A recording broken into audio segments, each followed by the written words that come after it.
What is up, Shazam family and Black Adam family, because today I'm going to do a mix and mash of both Shazam 2 Fury of the Gods and Black Adam footage that we got out of DC FanDome. Now, unfortunately, both of these movies have more or less just finished production and going into that post-production phase, so we didn't get a whole bunch, but the teasers we did get is just a lot of eye candy. But I think the winner for me is that Black Adam tease. It was just badass seeing Black Adam just decimate someone like that with his powers. So I'm not going to waste too much more time. I just want to get into the details of it, what I thought of both little teasers for both movies. Let me know your thoughts, as always, down in the comments below. I read every single comment. First of all, what did I think of the Black Adam tease? And it is crazy because this movie's been in the works for God knows how long, and I just think it looks great. Like, I'm looking at it on the screen right now, and I think my favorite moment is just when we see Dwayne "The Rock" Johnson's Black Adam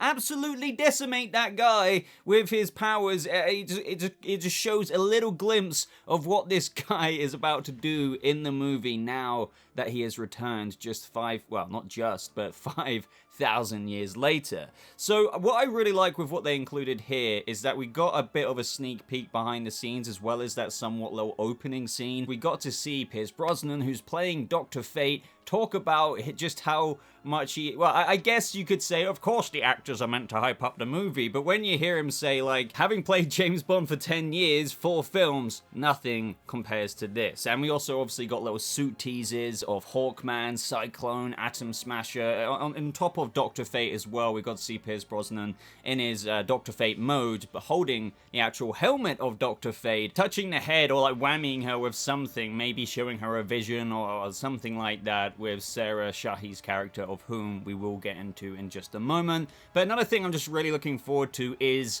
the Justice Society reforming, because it looks like something happened a long time ago, but Dr. Fate and Hawkman are still about. Of course, Hawkman also reincarnates as well, but they have new recruits in this movie, which is Cyclone and Atom Smasher. But the main salivating event, I guess you could say, is when we literally saw the opening scene in present-day Kahndaq, which is obviously where Black Adam was trying to reign over 5,000 years ago, and that is also where his tomb is, of which we do get some peeks as well of what present-day Kahndaq looks like in other shots of the behind-the-scenes stuff. Obviously looking very different from the little kind of motion comic Kahndaq look we got last year at DC FanDome. But speaking of that, I mean, we can't forget, as I'm looking at the old clip here from last year, that Black Adam was imprisoned. In that little motion comic as well, we saw how that came about. He was also, you know, imprisoned by the older Shazam, the previous Shazam wizard. And that's because in Black Adam's efforts to somewhat overthrow the warlord who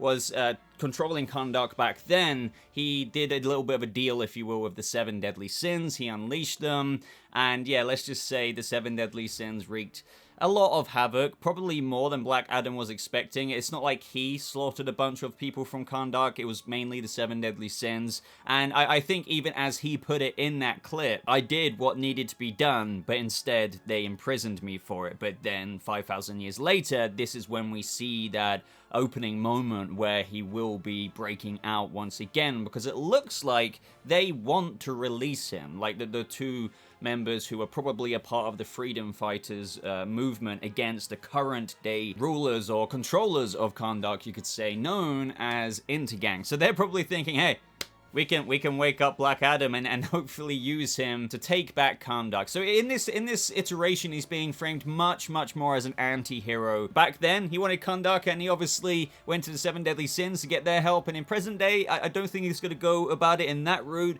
but I'm guessing that we might see him alongside the characters that I've already aforementioned, who are fighting against the current day rulers, and they will use his help. And as you can imagine, he will probably decimate them. But it does feel like there's something going on between the lines at the same time, like a bigger villain potentially, because think about it, it would be pretty easy, you would have thought, for Black Adam, even without the Justice Society of America's help, to completely wipe clean the whole of Kahndaq. So it seems that Intergang will have some kind of means to go up against them. And that's one thing I'm very, very interested in, because we haven't got too much details as to how they're going to hold their own in present-day Kahndaq against, well, how can I put it? You saw him against that guy. He's insanely powerful. So with Dr. Fate's help and Hawkman and their new recruits, the Justice Society will assist Black Adam, even though he's probably a bit reluctant, because as he's been teasing that he doesn't really feel like he needs their help, and he's going to show them the way things are done. They're going to try and take Kahndaq back, I'm sure, and even Sarah Shahi's character has teased that Intergang is this evil, malicious group. I like how in the little teaser as well, when they're like going in there, and it's a bit confusing because you see the two people who are going in there to free Black Adam, but then it looks like you do see some Intergang members. I don't know if they've been taken there by the Intergang members by force to release Black... Well, I don't know why they would want to release Black Adam unless they thought they could use him, which is an incredibly naive thing to maybe help enforce their own rule of Kahndaq, but at the same time, I prefer to choose that the Freedom Fighters are probably choosing to release Black Adam so they can help ally with him to take back Kahndaq. But either way, we see the floating crown, which is the floating crown of Kahndaq, so like I'm assuming that's what Black Adam used to wear, and it's been there, I guess, for 5,000 years. The thing is, I keep circling around back to thinking, like, how are they going to go up against him? He is so powerful. In this clip, he is just like Jesus. And not only that, it makes me think of Shazam, like the Shazam movie after Fury of the Gods. Like, how is he going to go up against Black Adam, who is so powerful? Obviously, the Shazam family combined can take on Black Adam, because Black Adam doesn't share his power like Billy Batson has with the Shazam family. So it takes like all of them combined to be able to take on someone like Black Adam. I guess that's being saved for the movie after that. I don't know if they're going to I don't think they're going to include him. Maybe if they really want to in a post-credit scene at the end of Fury of the Gods, they could set up something like that going on. But I wouldn't look too much into that. I personally like that we're getting a Black Adam solo movie. I know some people are of the opinion that, oh, maybe like he should be in Shazam 2. Now, I feel like what they're doing with Shazam 2, which leads me on to my Shazam 2 discussion in a second, is, establishing what they are doing with the little teaser. And I guess I'm just going to go on to that now, and that is working together as a Shazam family, like figuring out how to balance their lives as, don't forget, they're kids, but also as superheroes, which is one of the charms, I think, of the Shazam movie in general. I know there's mixed opinions on Shazam 1. I personally like Shazam. I'm really looking forward to this new one. It just feels like an upgrade in many, many different facets, like literally from the super suits to the action, as teased in the clips that you're seeing on screen. It's much more of a spectacle. It's like Warner Brothers just threw in money and they were like, here, have more money to do like all of this grand stuff with the Greek mythic kind of creatures that they're teasing, from dragons, harpies, griffins and stuff. It all looks insane. So getting back to my other point, I do feel like that exploration is important before someone like Billy Batson takes on Dwayne "The Rock" Johnson's Black Adam. I think those people who think that Black Adam should be in this second movie need to reevaluate the logic of it. This Shazam family isn't ready for Black Adam. Maybe by the end of this movie, where they've kind of evolved into more of a, I guess you would say, competent superhero state, then I'd be more willing to go down that road, which is probably where they are going for Shazam 3. But yeah, I'm glad that they are doing it this way. I'm very glad that we're getting a bit of an origin for Black Adam, then launching us into present day for him to maybe become a bit more of an anti-hero compared to the very raw attempts that he tried to take over Kahndaq with the 7 deadly sins, which is, how everything went to shit in the first place. And if you remember, in the first Shazam movie, we even got a brief little glimpse of that origin through magic-y holographic form. Before I forget though, just in terms of the suit, I love it on Dwayne Johnson. He doesn't need muscle padding. I do wonder if we're going to get like a variation of suits, like just in case we do get flashback scenes to 5,000 years ago, Kahndaq, where he tried to take over, obviously. It does seem though that his suit is it's like it's worn, because there's a bit of the glow of the like symbol, but it's a bit like worn down and stuff. So, and I believe in the concept arts we do see like varying looks so I do wonder if it's gonna look a little bit... It's meant to be ancient anyway. I mean, look at his freaking robe. It's all... He's been in prison for 5,000 years. It is somewhat archaic looking, but in the best of badass ways. But as I mentioned, like, there's this one suit that has a much grander, bold symbol. Now, that could just be concept art, where it was just like an alteration of the suit just for concept art purposes. But he is against the Intergang army, I believe. So that does make me think, oh, maybe there will be a bit of another upgrade or an alternate suit. I'm not really sure. But moving on to the Shazam stuff, which I was getting into in a second. Sorry for being so convoluted in this video. But mainly for Shazam, I'm just looking forward to seeing the Shazam family on screen, using their powers. We've got upgraded suits. They all look awesome. I mean, some people prefer the old one. I mean, each to their own. It's all subjective, I guess. But to me, this is an absolutely huge upgrade. The only thing I'm a bit, I wouldn't say iffy on, but I'm just apprehensive. I wouldn't go as far as saying skeptical. It's just I need to be sold on it a bit more. I wish they gave us like a scene to mirror of what Black Adam has achieved, just with that very brief clip of Black Adam coming back after 5,000 years. It would have been cool if we got like a Shazam family like little scene or a mini action bit. Just because what I was getting to is the new villains, the Daughters of Atlas, the two goddesses who have come to Earth to cause a lot of issues for the Shazam family. We haven't really got an idea of what the mega somewhat situation or issue or beef is between Shazam and these two gods. I mean, maybe it is just as simple as they like to rule and they just want to come to Earth and do that, but who knows really. It does sound like a good trial and tribulation for the Shazam family to somewhat go through as a collective team. These two goddesses are played by Helen Mirren and Lucy Liu, I hope I pronounced the names correctly, known as Hespera and Calypso, and they're going to bring a whole bunch of enemies with them as well, just from like the lore of the Greek mythos, I suppose you could say. Like I mentioned earlier, the dragons, minotaurs, and the funny thing to me is just imagining the Shazam family, or even Billy Batson just punching a dragon. And I think there's even one moment in the trailer where you can see Zachary Levi like holding this big set piece,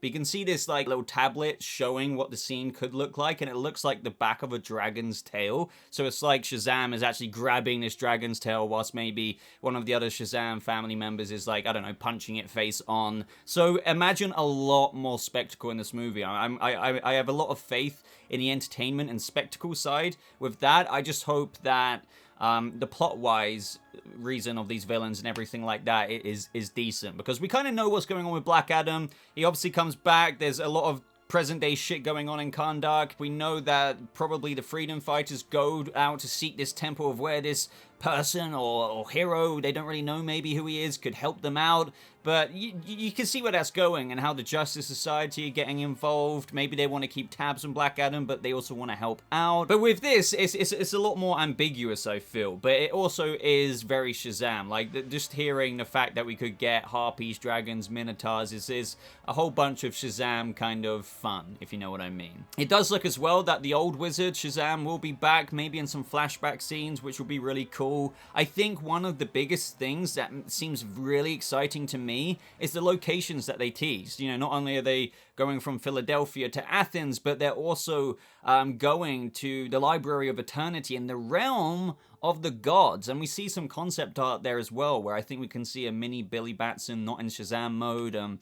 This sounds really cool. And I'm always a bit of a nerdy, geeky thing for if we actually go to the realm of the gods in any iteration that is somewhat to do with things like that. When you actually go there and you get into all the kind of cool shit like that, it's like, oh man, like, what's this actually going to look like on screen? I think the better way for me to put it is, what does this canonically look like in the live action adaptation in the canonical DC universe or DCEU? I think that's the biggest attraction to me. But that is mainly it, guys. Those are my impressions and mini breakdown, if you will, on what we got. I wish we got a little bit more from these movies at DC FanDome. I think that's a little bit of a common bit of feedback coming out of DC FanDome. I do understand, though, because these movies are quite CGI heavy, The Flash included, because we didn't get too much for that film either. But for me, you know, the Black Adam tease was so badass. I loved seeing the little teaser of him coming back after 5,000 years, just like, you know, with the Shazam bolt coming down, knocking everyone back. That was awesome. Seeing a little bit of the taste of the Justice Society, little teasers of their armor. As I said, they look really cool, but it would have been cool to zoom out and see a little bit more from them, but they really are keeping those curtains closed. Shazam, as I said, I felt like we didn't even get as much compared to Black Adam, but at least we got something. It just looks like a whole bunch of fun, and I do feel like these movies and the way that DC is paving, or Warner Brothers paving their movies going forward, as I mentioned in my Flash video yesterday, it does look as though they are trying to make pretty decent movies from here on out, not interrupt too much, take the route of making DC movies slowly but surely, put one foot in front of the other rather than trying to run before you can walk like they did in the early Snyderverse era. You know, I'm not gonna overhype myself, but I am excited. I think, believe it or not, and I wouldn't have said this before, but I think I'm more excited for Black Adam than Shazam 2 Fury of the Gods as of right now. But that could all change with another first look of Shazam 2 if we got a little bit more. But what is your main takeaway? Let me know down in the comments below. What do you like from both little teasers that we went into in today's video?